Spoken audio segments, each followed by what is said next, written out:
Sir বাইদেউসকল, মোৰ YouTube চেনেলটিলৈ আপোনালোকক স্বাগতম জনাইছোঁ।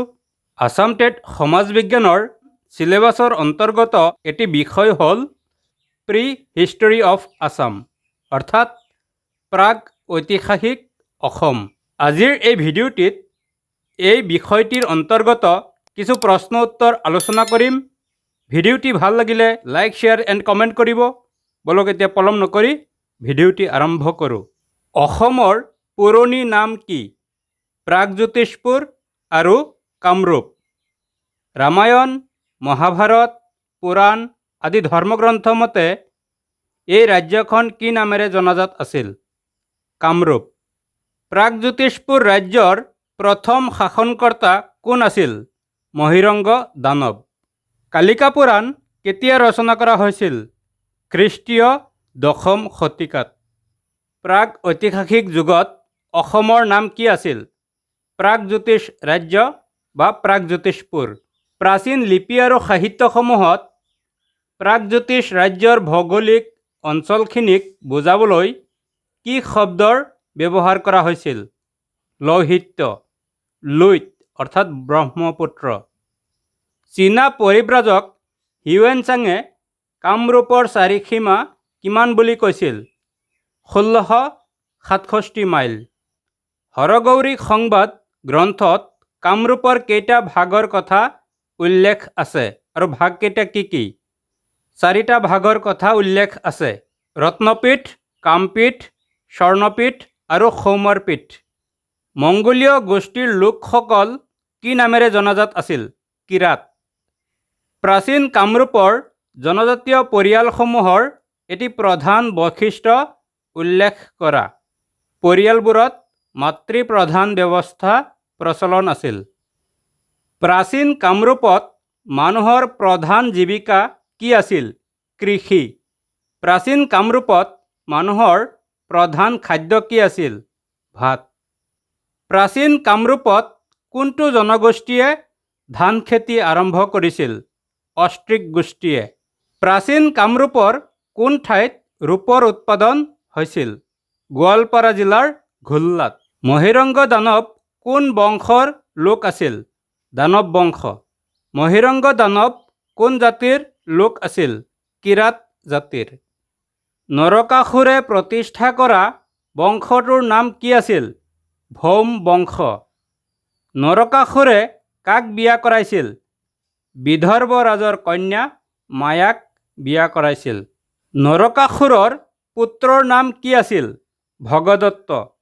নৰকাসুৰ কাৰ ভক্ত আছিল? বিষ্ণু ভক্ত। শোণিতপুৰৰ ৰজা কোন আছিল? বানাসুৰ বা বান ৰজা। বান ৰজাৰ দেউতাকৰ নাম কি আছিল? দৈত্যৰাজ বলি। বান ৰজা কাৰ ভক্ত আছিল? শিৱ ভক্ত। ঊষানগৰ আৰু অগ্নিগড় কোনে কাৰ নামত সজাইছিল? বান ৰজাই জীয়েক ঊষাৰ নামত সজাইছিল। কাৰ হাতত বান ৰজাৰ মৃত্যু হৈছিল? শ্ৰীকৃষ্ণৰ হাতত। ঊষানগৰৰ নাম শোণিতপুৰ কেতিয়াৰ পৰা হয়? হৰিহৰৰ যুদ্ধৰ পাছৰ পৰা। প্ৰাচীন অসমৰ উত্তৰ পূব কোণত কোনজন ৰজাই ৰাজত্ব কৰাৰ ঐতিহাসিক প্ৰমাণ পোৱা যায়? ভীষ্মক। বৰ্মন বংশৰ প্ৰতিষ্ঠাপক ৰজা কোন আছিল? পুষ্য বৰ্মন। বৰ্মন বংশৰ ৰজাসকলে নিজকে কাৰ বংশধৰ বুলি পৰিচয় দিছিল? ভগদত্তৰ। বৰ্মন বংশৰ কোনজন ৰজাই 205 জন ব্ৰাহ্মণক মাটি দান কৰাৰ লগতে অশ্বমেধ যজ্ঞ পাতিছিল? মহাভূত বৰ্মন বা ভূতি বৰ্মন। বৰ্মন বংশৰ 13 জন ৰজাৰ ভিতৰত সৰ্বশেষ আৰু সৰ্বশ্ৰেষ্ঠ ৰজাজনৰ নাম কি? ভাস্কৰ বৰ্মন বা কুমাৰ ভাস্কৰ বৰ্মা। কুমাৰ ৰজা বুলি জনপ্ৰিয় ৰজাগৰাকী কোন? ভাস্কৰ বৰ্মন বা কুমাৰ ভাস্কৰ বৰ্মা। কোনজন ৰজাৰ ৰাজত্বকালত হিউৱেনচাং অসমলৈ আহিছিল? ভাস্কৰ বৰ্মনৰ ৰাজত্বকালত।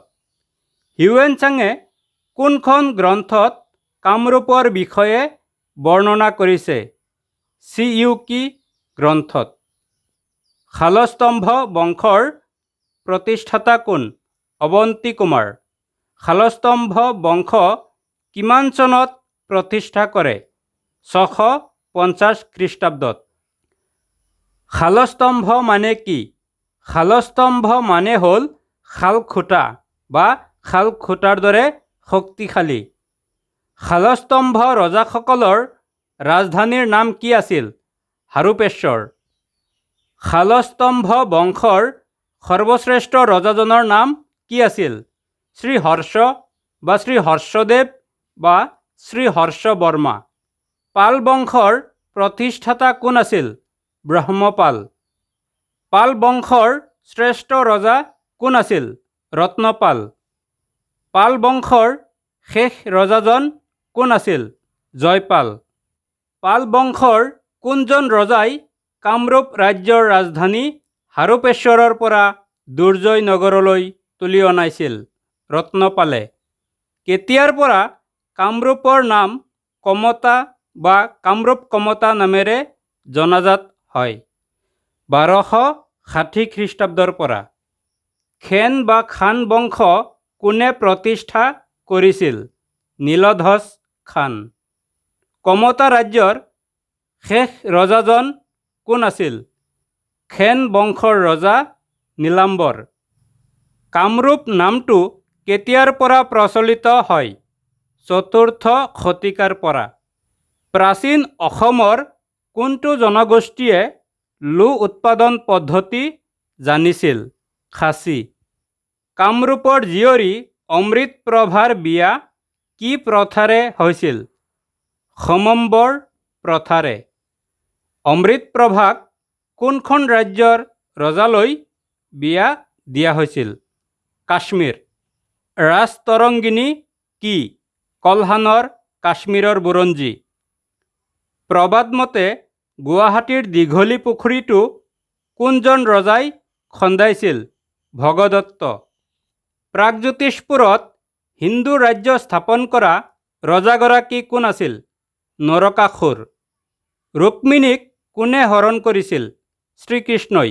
কামৰূপৰ জীয়ৰী অমৃতপ্ৰভাই কাশ্মীৰৰ ৰজা মেঘবাহনক সমম্বৰ প্ৰথাৰে স্বামীৰূপে বৰণ কৰাৰ কাহিনী কোনখন গ্ৰন্থত পোৱা যায়? কলহনৰ ৰাজতৰংগিনী গ্ৰন্থত। ভাস্কৰ বৰ্মাই প্ৰচলন কৰা অব্দ বা চনটো কি আছিল? ভাস্কৰাব্দ। কামৰূপৰ ৰাজধানী কামৰূপ নগৰৰ পৰা পশ্চিমে কমতাপুৰলৈ কোনে স্থানান্তৰিত কৰে?